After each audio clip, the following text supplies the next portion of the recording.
Welcome to Tycoons of Small Biz, a podcast where small business owners are celebrated as the backbone of the American economy. Each week, we introduce you to tycoons who share their stories and advice so that small business owners may learn from their experiences. Tycoons is powered by Backbone Planning Partners, FinTrepid Solutions, and Pivotal Advisors. Join us now as our hosts connect you to today's tycoons. Good afternoon, Tycoons, and welcome to today's episode of Tycoons of Small Biz. I'm your host here, as always, Austin Peterson, coming to you live from Phoenix, Arizona, or actually Gilbert, Arizona, to be frank. And if this is the first time you're listening to our podcast and you're wondering what it is we do here at Tycoons of Small Biz, we're a podcast that's put together by small business owners for small business owners. We started in May of 2020, and we recorded essentially every week since then. So we're a little over 130 episodes in. And our job is to highlight a new business owner every single week and have them tell their story, talk about their successes, talk about their failures, and do anything that we can to prop up the small business owner, which we believe is truly the backbone of the American economy. So with that being said, today we definitely have a tycoon of small biz on the program with us today. We've got Gary Hutchison coming to us from Connecticut. Gary, welcome to the show. Thank you, Austin.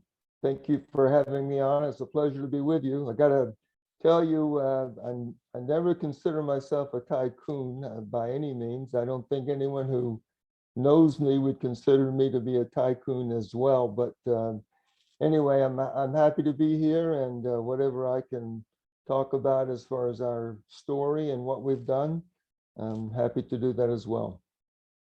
Yeah, you bet. Well, I'm sure by the end of this episode, our audience will feel that you're definitely a tycoon. Your background lends to that. You've got extensive background working with Fortune 500 companies and the like. And so you've translated some of the things that you learned there into a smaller organization that you and your wife own together and run together, correct?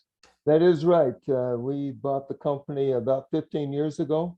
We bought it together. We set it up as we made that purchase, and that she's the major shareholder. Then I own the balance of the stock of the company. For the first few years, she was here with our children, our 5 children, as they finished high school. And then when they went off to college, she came over and joined us on a full-time basis, held a number of different roles and positions. And now she's the chief executive officer of the company, and I report to her. So it works out well for us. Yeah, well, as somebody who's been married for 24, almost 25 years now, I think it's probably fair to say that you report to her at work and at home. I hear that comment a lot, and I think it's for the most part true.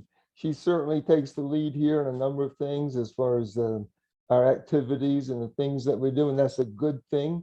She's really creative, has a lot of energy, and over there, as far as the day-to-day, she's as involved as I am, and very much part of the leadership and the decisions that we make. Yeah. So you told us a little bit about your family already. It sounds like you've got 5 kids. You and your wife, obviously own this business together. But tell us a little bit more about you personally. Where did you grow up? How old are your kids now? What are they doing? Do you have grandkids? Whatever you'd like us to know about you personally.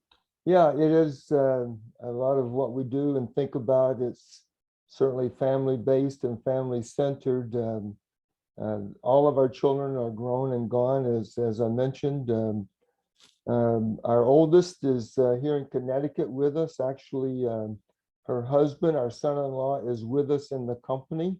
He's our general manager. He's been with us, I think, about 6 years, and that's just been a real privilege and a blessing to have our daughter and her 4 children with us, and a family member being a key and important part of the company as well. Our youngest, who is also, he's a son, he's not with the company. He works for Priceline. He's doing quite well with them, has had a number of good opportunities and experiences. And then we have our second daughter, actually, Austin. She's out in your area. She's in Mesa, Arizona. with her 5 children. Our third daughter is in Quincy, Illinois, with her 5, and then our son, who was with us for a number of years at the company, he and his wife relocated out to Roseburg, Oregon. That's where she's from. They have 3 children, and just announced to us on Sunday that a 4th is on the way. So there'll be 18 in all, and so we're pretty excited about that. Originally, I'm from Alabama. Grew up in the Panhandle section of Florida. When I was in the 7th grade, we moved to Alabama. Was quite involved in sports and athletics, and thought for a while that my whole mission in life was to play in the NFL, the National Football League. Don't know that I was quite good enough, and I had a couple of injuries along the way, and that sort of took that out of the picture for sure. I did play for a year at a small liberal arts college in North Carolina. Had yet additional injuries and surgeries and so forth. So came back home, went to junior college for a bit. Then I took 2 years off actually, and served as a missionary for our church, the Church of Jesus Christ of Latter-day Saints. I had the real opportunity to be on the Navajo Indian Reservation in Arizona, New Mexico, the Four Corners, Colorado, Utah. That was an outstanding experience for me. Really set the tone for a lot of the decisions I made in my life. As I've thought back upon it, it was really important for me as well in terms of learning how to communicate. Again, a lot of the people there, especially then, which was 40 plus years ago, did not speak English. Some did. And I was learning Navajo. And especially early on when I had very limited language skill and capability, I used to think a lot about, as we prepared to meet with people and then talk with them, teach them, I thought a lot about how am I going to communicate this, ways that I could demonstrate, ways that I could try to think through what their frame of reference was, try to understand what they may be thinking as I was talking with them. And I think that skill that I learned, if you can call it that, as far as in sales opportunities or sales meetings and large corporation presentations, thinking about who the audience is, what they want to know, how I can communicate with them. I think that has really helped me a lot in my life. I did, after my mission experience, went back out to Utah, to Brigham Young University, undergraduate with a Bachelor of Science with a marketing emphasis, and then came home in state to the University of Alabama with a financial concentration with my MBA. So that's sort of the early years there, Austin. Yeah, no, I think that's a great summary, and several things that you and I have in common that you mentioned. So I grew up in Utah. I did not do my undergraduate work at BYU, basically because I played too much in high school and did not have good enough grades to get in. And so I went to my undergrad at Cal State Fullerton, where I got a bachelor's degree in French. And then I was able to then go back and get my MBA from BYU. At that point, grades were better. But then not only that, I had an entrepreneurship background that they wanted in the MBA program at BYU. And so that was a great experience for me. And other thing that I would mention is that I also served a mission for the Church of Jesus Christ of Latter-day Saints. I served in France and Belgium, and then and my wife served there as well. That's where we met. And we have a son that has been home almost 2 years now. It'll be 2 years next month from his mission in Denmark. And one last point of connection for you is he will be officially engaged in the next few weeks to a young woman who is a quarter Navajo. Oh, really? Wow. Well, congratulations. That'll be exciting for you. Yeah, it's exciting. So yeah, her dad grew up a good portion of his life on the reservation in Page, Arizona. So Yeah, right. Been there many times. It's a nice little border town there on the reservation. yeah, beautiful area for sure. We love to go up there for Lake Powell, of course, and spend time up there. So all right, well let's jump into the business side of things. So tell us, a little bit about your career. I mean, you spent a good portion of your career working for Fortune 500 companies. So what have you, I guess, let me give it a two-part question. What did you learn, you think, there that was most beneficial? And the communication part from your mission, I think, is huge. And we'll talk about that a little bit more as well. But what did you find most beneficial about working in the Fortune 500 companies? And what have you enjoyed most now about owning and managing a small business? Yeah, well, I finished my MBA at the university in 1980. And as I was doing so, Kimberly Clark, who's a well-known consumer products company, they came over, and they came over regularly to recruit there at the university. They had a very, very large newsprint pulp paper mill there in state, and they often came over and recruited, and they were one that I interviewed with and received an offer to join Kimberly Clark. At this time, and certainly for a number of years, Kimberly Clark has been almost exclusively a consumer products company, and that's been a really good strategy for them. At that time, they were sort of half and half, but they were transitioning to move away from the commodity-oriented printing and writing and publication paper business, which they had several mills at the time, but they were selling them off and using the funds from those transactions to help invest further in consumer products like tissues and diapers and so forth. But I was there at that facility, just good fortune for me.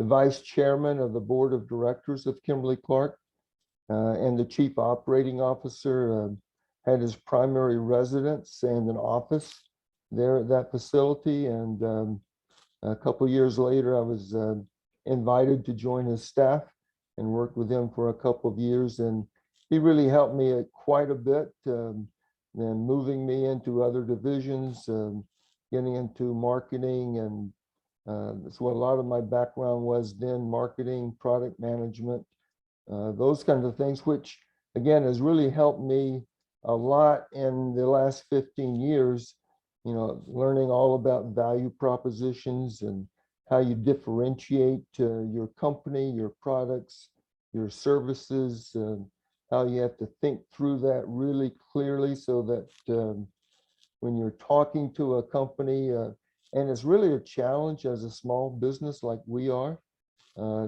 depending upon who I'm calling on and depending upon who their supplier base may already be populated with. But what's different about SSI? What can SSI do for me that a lot bigger companies already do, or maybe not? What products or services can they offer? So again, thinking, hopefully drawing upon my background in terms of teaching the Navajo people and thinking about how to communicate, trying to learn as much as I could about those companies and the people that I would be meeting with, so that I could, structure the presentation and the things that I was talking about in a way that would hopefully address their needs and concerns, and do it in a way that maybe others didn't. And we've had some success in doing that. We're in one way you could say, we're a machine shop. That's what we do. We manufacture parts and components for our customers. They flow down to us blueprints and models, work instructions, other information, and they say, this is what we want. They tell us the material to machine their parts and components from. They give us the specifications, the tolerances. If there's anything else that needs to be done, like platings or coatings or protect the finishes, they call that out as well. And as far as this kind of company, our kind of company, there are a lot bigger and there are a lot smaller. We have 30, 35 employees. So that sort of puts us somewhat in the middle in terms of, we don't by any means have the lowest overhead as compared to some, but we do have low overhead as compared to others. But then we also then have to do things in a way that, again, our customers can say, this company is different, we can rely upon them, they are agile, they are responsive, and this is what we need from a supplier right now for these kinds of parts and components. So I know a lot of that probably sounded fairly routine in terms of what others people might say or might do, but we really have to work hard at that. We buy the same kind of manufacturing equipment as everyone else. There's a labor pool here in Connecticut that is getting smaller as people age, and that's certainly one of our concerns going forward that we think about a lot. So there's employees out there. How do we attract the best when we're competing against, in some cases, Pratt and Whitney or Sikorsky for the best of the best talent? Even then, we have to think a lot about how do we differentiate ourselves. We can't offer the things that a Pratt and Whitney might in terms of benefits and those kinds of things, but there are things that we can and do offer. With some people that we interview, and we've been doing that recently, that resonates. Others, they're looking for more of the financial and the, I guess, the security of a larger organization. So in terms of our suppliers, our customers, our employees, we have to think about how we're different, how we differentiate, how we make ourselves the kind of company that customers want to do business with, that employees want to be part of, and even suppliers that in tight markets like we have now as far as material, a company that we might get a favorable decision as far as getting access to that material when there's only a certain amount available as compared to others who might want that same material. Yeah.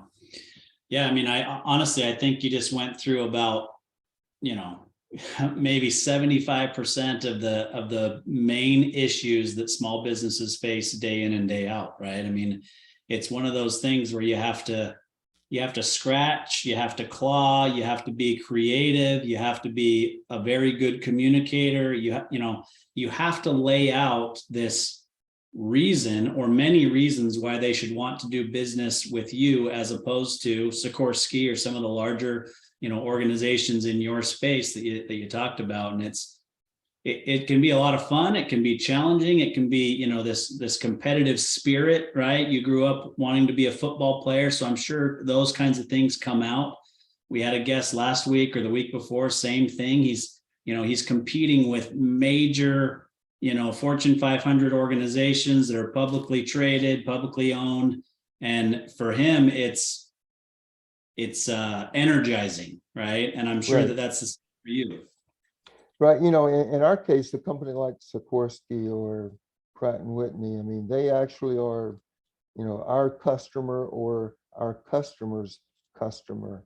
But, and this is sort of the two-edged part of this, they are also heavy manufacturers as well. They have extensive manufacturing capability, machines much bigger than what we have or can afford, with more capability for that matter. So our customers also in some regard are a competitor as well, in that we usually will do business with a Smith and Wesson, for example, or Electric Boat, who does the nuclear submarines for the US Navy or Pratt and Whitney, if it's a really long running job, that's what they want to do. They said they want to set up their machines and just let them run and be as cost effective as possible.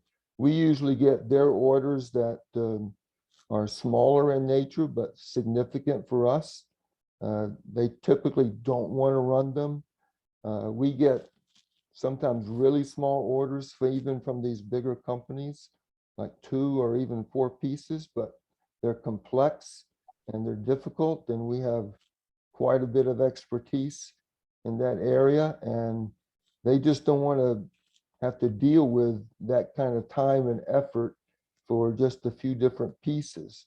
So they will outsource that to companies like ours. And although we cannot make a steady living of small volume work, we can get in the door responding to those kind of opportunities, do well with them because we can price them so that we have a good profit margin, but then showing what we can do on those kinds of orders, then qualify and earn a position so that we can be considered for still orders that don't fit them well, but can be much more profitable for us.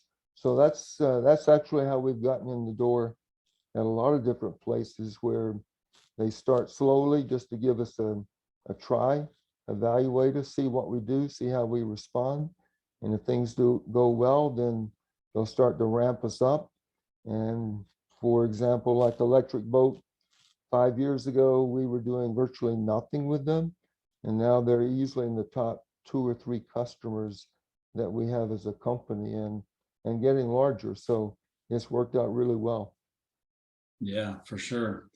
So for our listeners' information, you're based in Bristol, Connecticut, which for the sports fans, they know that means ESPN. But you talked about the labor shortage in the area, and we had a guest on a few weeks ago, maybe a couple months ago now, in central New York, so close to your area of the world, and he mentioned the same thing, right? I mean, that area of the world used to be heavily manufacturing based, and now that whole labor pool is kind of shifting. So you want to talk about that a little bit, and how different that is for you now? Yeah, and that is certainly the case. There are, again, for that reason, there are all kinds of companies like ours, similar to ours, but also all kinds of companies in our area that were started years ago to heat treat materials, plate materials, put protective finishes on. So we have a really good network for those kinds of non-machining services, which helps us quite a bit. But still, it's manufacturing.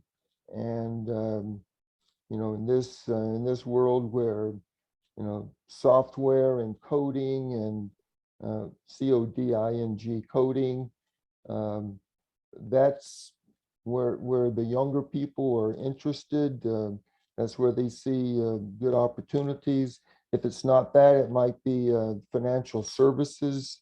We're close to New York, so there's big area there in terms of Wall Street and investment banking and private equity and hedge funds. And so as young people come and go up through school, they see these kinds of things. Well, our own son, for example, his name is David. He's been at Priceline for I think the last 6 or 7 years, has done well there, really likes it. Again, it's sort of cutting edge, and it's all about using the internet and other capabilities to meet people's needs. So those kind of things are, I think, attracting a lot of younger people these days. Not as interested as heavy manufacturing might be, but still what we do, I think, is fascinating. We've been here for 15 years, and I'm still fascinated by what we do, not because I created it. It's just the technology that we have, where we have our engineers who program our machines to manufacture parts and components that we can hold a tolerance of 2/10,000ths of an inch. As was explained to me early on, that's about the width of a human hair. But that's what we control to. That's what our customers require in many cases. And I see what we start with, like 12-foot bars of material, 6-foot bars of material, or blanks that we cut out. And then I see what the end product is.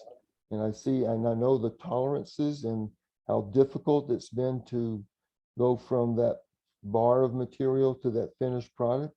And it still amazes me, it still fascinates me almost every day. So from that regard, I think as we try to get more young people into this trade, and we have established some relationships with local trade schools so that we can do internships or part-time work or whatever, just to get these people, these young people who already are showing an inclination because they are going to trade school to learn how to be a CNC machinist or a CNC programmer. CNC, by the way, meaning computer numerically controlled. That's the kind of technology that we use. We want to get those people while they're young and interested and let them know who we are, and then see if we can bring them into our company. It is a battle for good people. Yeah, for sure. And, obviously with the manufacturing today being much more automated than it was in the past. I mean, you guys are the third owners of this company. It's been around for a long time. So automation and technology has increased tremendously and will continue to do so. But one thing I'll just mention to you, just because it may be a beneficial connection for you. There's a gentleman that we've had on the podcast a couple of different times. He has his own podcast as well. His name is Josh Zolan. He wrote a book called Blue is the New White. And it's been tremendous, some of the things that he's done to push forward the blue collared or the skilled trades type of organizations and opportunities out there, right? Because yeah, right. I mean, you and I are both college graduates. We both have advanced degrees, actually. And I believe in that if it's right for you and what you want to do. But I think that our country has pushed this notion that that's for everybody. Like everybody has to go to college. Everybody has to, go this certain direction. And that's just not the case, right? I mean, there's a lot of coding and different things, like you said, that can be taught through trade schools where they can be these programmers or these engineers to run the machines that you need them to run. And it can be a great living. It can be something that they're proud of doing. So, I can connect you with him after the show. He'd be a good connection for you for sure. Yeah, that would be great. And we have a couple young guys in our company now. I just think they have a tremendous future, not only because they are really good at what they do, but again, for the kind of work that we do, not only at SSI, but in similar companies as well. There's just not too many like them of that age that have the skill that they do and are acquiring additional skills that they are. And so in another 10, 15 years or so, I mean, if we're not able to keep them at SSI, which we think a lot about that too, as far as how to reward them, value them, show them how much their contributions mean to us, they'll be then 45, 50 years old. And there's not going to be a lot of others like them at that age ready to assume, I think, significant positions of leadership and management, regardless of the company or what kind of company that they're in that is in this general field. So I think they have great opportunities available just because of what they're already investing in, and that there's not a lot of competition, so to speak, at that age that they will be competing again as they get older. Yeah, for sure. All right, Gary, let's take a quick break. We'll hear a quick call to action for our listeners, give us both a chance to take a quick drink of water, and then we'll come back and talk about, how you bought the business, what your biggest surprises have been, disappointments, et cetera. I look forward to the second half of the show. Okay, good. Thank you. Hey there, Tycoons. Austin Peterson here, co-host of Tycoons of Small Biz. If you think you have what it takes to be considered a tycoon and you're wondering how you could become a featured guest, please follow and then message us at Tycoons of Small Biz on LinkedIn. We'd love to have a conversation with you to see if it is a mutually good fit, and if so, we'll get you scheduled for an interview. If you're unsure about being a guest on our podcast, but are contemplating selling your business over the next few years and you'd like to know what your business is worth, please also follow us and then message us on LinkedIn for your no obligation, informal valuation of your business. We look forward to hearing from you, and thanks for listening to the Tycoons of Small Biz podcast. And now, back to today's program.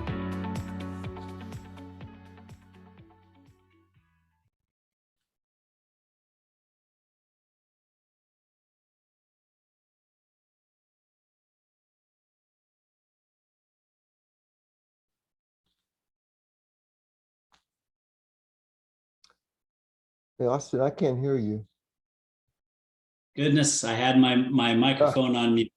That's good. Let me start that again. We're back here with Gary Hutchison with SSI Manufacturing, coming to us from Bristol, Connecticut. Obviously, I'm the host, Austin Peterson, coming to you from Gilbert, Arizona. We're talking to Gary about his business, like I said, SSI Manufacturing, and the struggles, but also the benefits and the positives about owning a small business and the things that you can do. So, Gary, let's talk about what it was like for you to buy this business, right? I mean, it was an existing business. It had been around for a long time. At that point, you and your wife decided you were going to buy this business. So how did you do that? How did you come up with the funds to buy the business? Yeah, well, although, looking back over, even when I was younger, I would say I've always had an interest in perhaps owning and running and managing a business at some point in my career. Having said that, it took a pretty good shove from my chosen field, my chosen industry to, I think, get me here. Again, I started with Kimberly-Clark and their printing and writing papers group. 14 years later, I joined Champion International, who was headquartered here in Connecticut, and moved to Connecticut at that time with the family. They were also a global manufacturer of those kinds of products. But you've seen what's happened in that industry, rapid consolidation, just company after company going out of business or downsizing. That's been going on for quite a while. When I joined Kimberly-Clark again at that location, the sort of the pitch at that time was, this is a great industry, and it will be for your entire career, because literacy throughout the world is increasing, again, on a global basis. Population is increasing 2.5% to 3% a year, and that means the requirement for X number of new paper mills every year. This is just going to be fantastic. And it seemed to be at the time. And then, the disruptor of the internet and all the other ways of communicating and advertising and getting messages out, that just changed the world and changed it quickly. So it was pretty obvious for a while that this landing path for me, as far as my career, was getting shorter and shorter.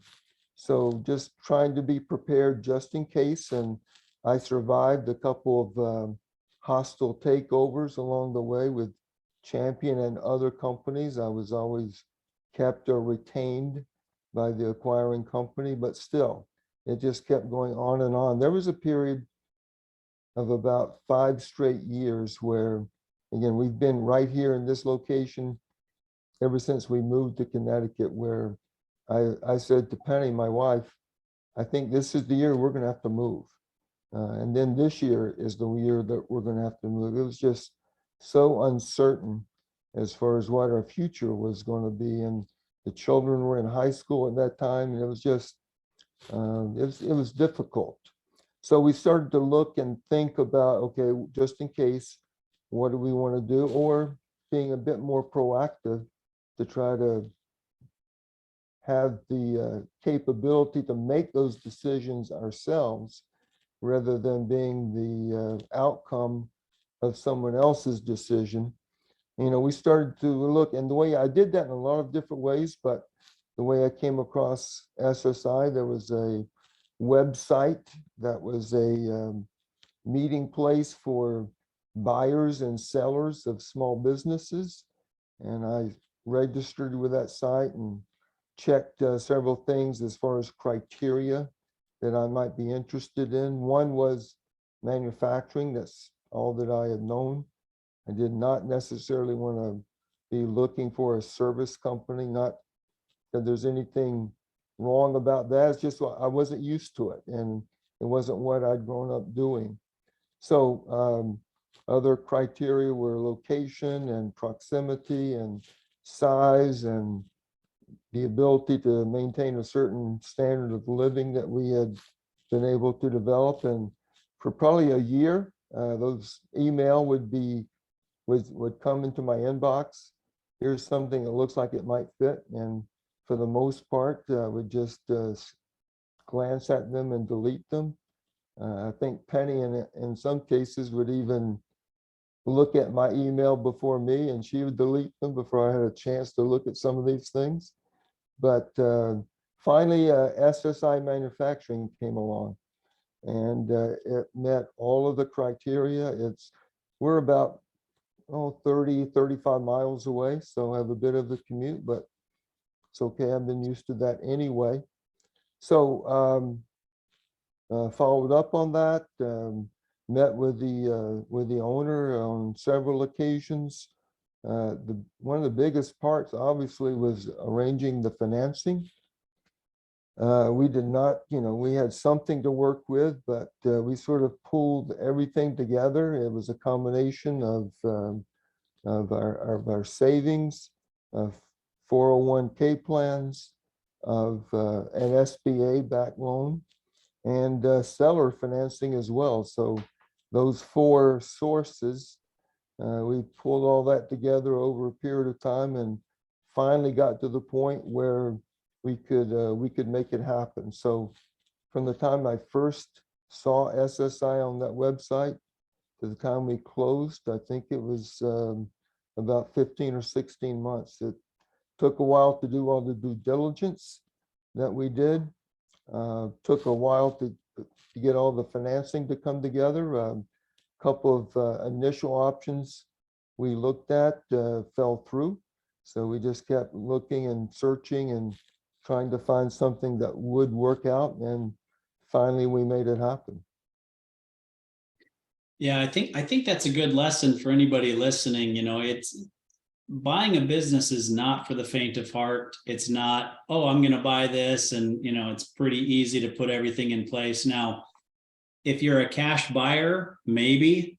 If you don't really care about doing your due diligence, then maybe. But if you're going about it the right way and you're buying it the way that most people do, where you are taking on some financing, using collateralized assets like a 401k or the SBA loan option, all those sorts of things, it takes a while. It takes a while to get through that transaction. Yeah, and I overlooked as well a second mortgage on our house. So as Penny and I say, we sort of we went all in as far as the purchase of the company. Sometimes I have these fund managers or wealth managers contact me and want to help me with my portfolio, and it's a pretty simple answer. My portfolio is our company. We sort of put it all in at that time, and it's been some scary moments along the way, but that's how we made it happen. It was a lot of effort, and I would say as well, again, we closed in 2007, and that was right before the earthquakes of 2008. I mean that figuratively, as far as Wall Street and others. And one reason that caused some of that disruption is there was a lot of risk being taken by fund managers and so forth on who they would invest in.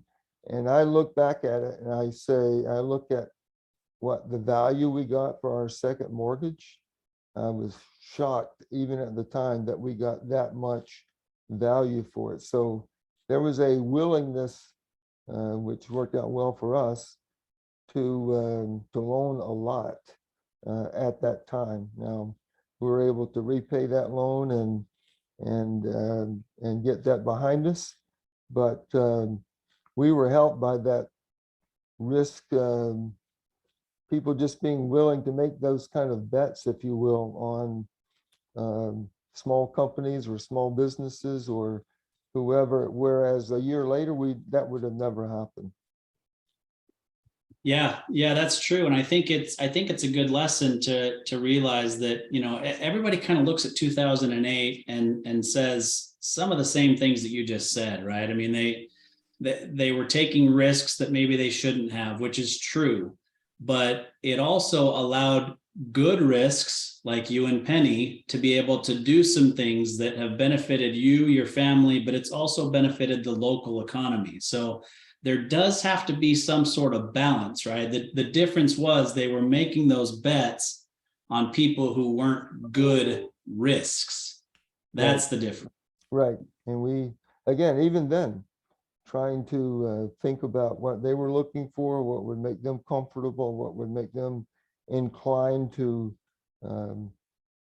go forward with the loan as far as us. Even then, thinking about how to communicate with those people. And I think that worked out well. Yeah. So I have to ask you about what that conversation was like when it was time to make these decisions and to really go all in, right? So I mentioned a little earlier, I've been married for about 24 years, and my wife grew up in a family where her father worked for a very large organization his entire career.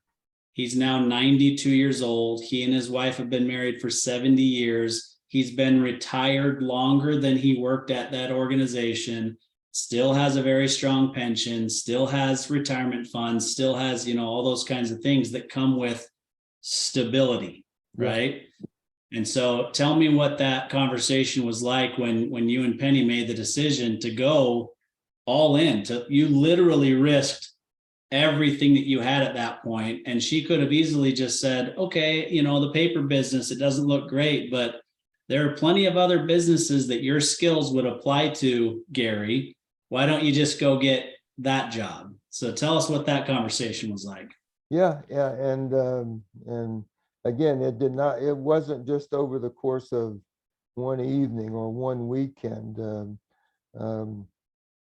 It wasn't, even though she knew exactly what I was doing, and that's why on occasion she would get to my email before me and go ahead and delete a few things.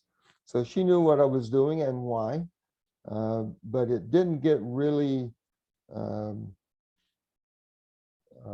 it never was tense at all, but it never really got serious until we had identified SSI, and she and I were both, but me primarily, doing all this due diligence and meeting with banks and lending companies and trying to determine what our value was for a second mortgage on the house. That's when it got really serious, because it meant that we were getting close to making that ultimate bet, if you will, because we really did put everything that we own into the purchase of the company.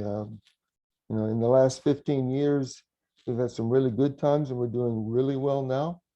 But there's been some really lean times where you just can't sleep because your house is on the line. And at that time, we did not have the second mortgage paid off. We do now, thankfully. But we could have lost the house. There were vendors that we needed to pay. We tried to make sure we always paid our people first, and we did. But there were, I guess I would say, Austin, for about 18 months over one stretch, I just was never at ease. I was never at rest. I always felt this weight, this worry, this burden, if you will, in terms of how are we going to make payroll next week? How are we going to pay the bank? How are we going to do those things? And it was heavy. Yeah. And Penny understood that too. And now that we're in a much better place, gosh, just not to have that on my mind and in my heart all the time, which it was, is such a comfort. But I would say it ultimately came down to Penny. First of all, we both knew that another 10 or 15 years or more in the paper industry, that might work out, but probably not, because everything was shrinking and consolidating so rapidly. But Penny had also seen from afar somewhat. She was never at work with me like she is now, but she had seen the things that I've been able to accomplish in the larger companies, working with people, and divisions that I'd had responsibility for, and being able to go in and work with the individuals there and turn around situations significantly, so that the results in those cases would enable the larger parent companies to sell off divisions that they wanted to divest themselves of. I was called on, I think, 3 times in my career to go get this small business, although $250 million in sales, $300 million in sales. Let's get that company, because we want to divest. It's not strategic. Get that business ready for sale, and you're going to have to make some changes there in order to have a bottom line that's going to attract a potential investor. And that always took a lot of hard work, effort. I traveled quite a bit because these small mills, small divisions were not in Connecticut. So I was gone from Monday to Friday night or Saturday, almost every week for about 4 or 5 years. And that was difficult for Penny and the family, but she also saw the things that we're able to accomplish. So I guess it ultimately came down to her having confidence in me, and then knowing that we would be working together, us having confidence in each other, that whatever we encounter, we're going to be able to get through it. And a few times we've looked at each other and said, are we going to make it? But we always did. And now we're much, much stronger than we were before. In fact, we just signed a lease to relocate our facility. We've been there for 15 years, but we're going to increase our size by about 60% because we need that to show growth and be able to continue to grow. And it's a newer facility, more modern facility. We're excited about it. Our employees are very excited about it. We kept our search purposely really close so that we didn't lose any good people, and we were fortunate to find that kind of location.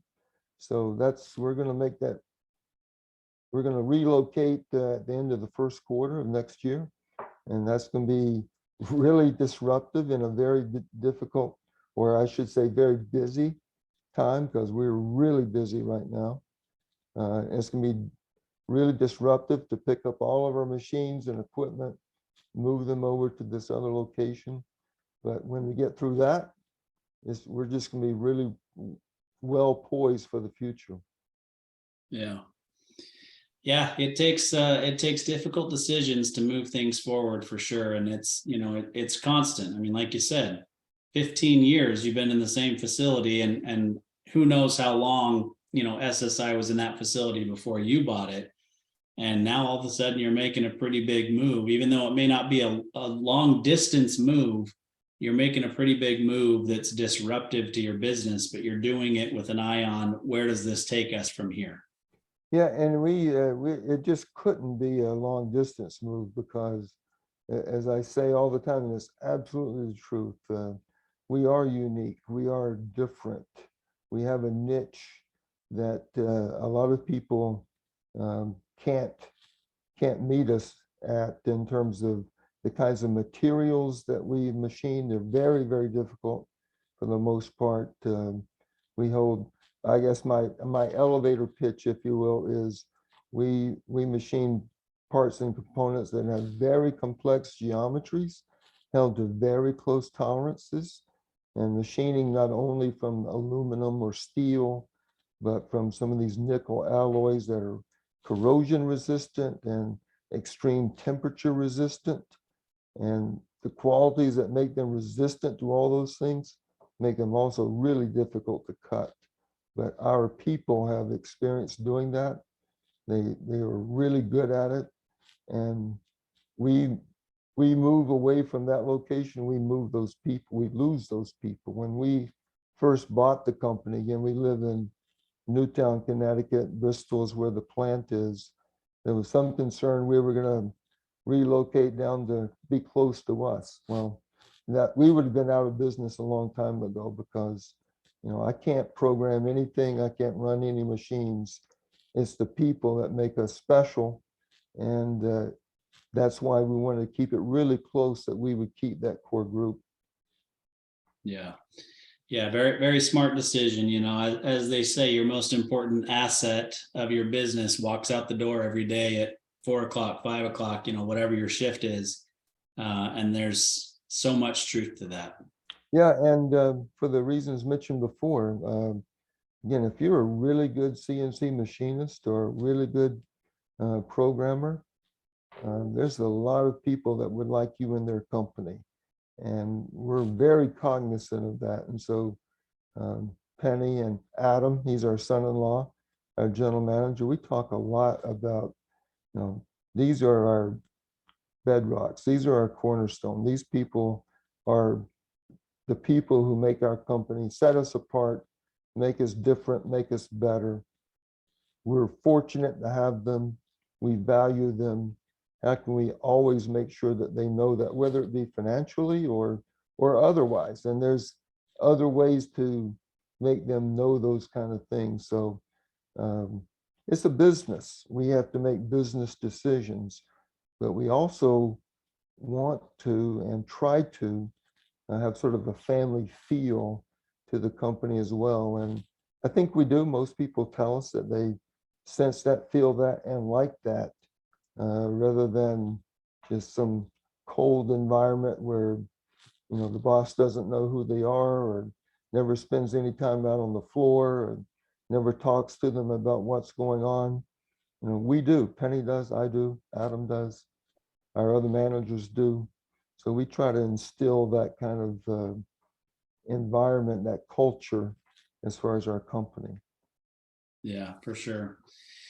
Well, believe it or not, we're coming to the end of our time. So I'm going to ask you one final question, then I'll let you tell people where to track you down. And, obviously anybody who's looking at working for a great company in your area of the country that does, has some CNC experience, obviously you want to talk to them. But let me have you close with this. If you could rewind the clock at this point, so 15 years into owning SSI, what would you do differently?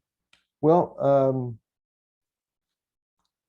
all the way back to the very beginning, first thing I would do for sure is engage some professional legal and accounting advisors. Again, we were just trying to scrape together every dollar we could to make this happen. And it wasn't like I was arrogant. I've got a financial MBA and a marketing, and I've been with Fortune 500 companies, and I've looked at financial statements many, many times. I wasn't arrogant like that at all, but I was too cheap, I guess, to spend that money when we were trying to scrape everything we could to get together to make the transaction happen. That was a mistake. I didn't know it at the time, but that was a mistake. Both from an accountant, a CPA, who we now work with all the time, a lawyer, that we work with all the time.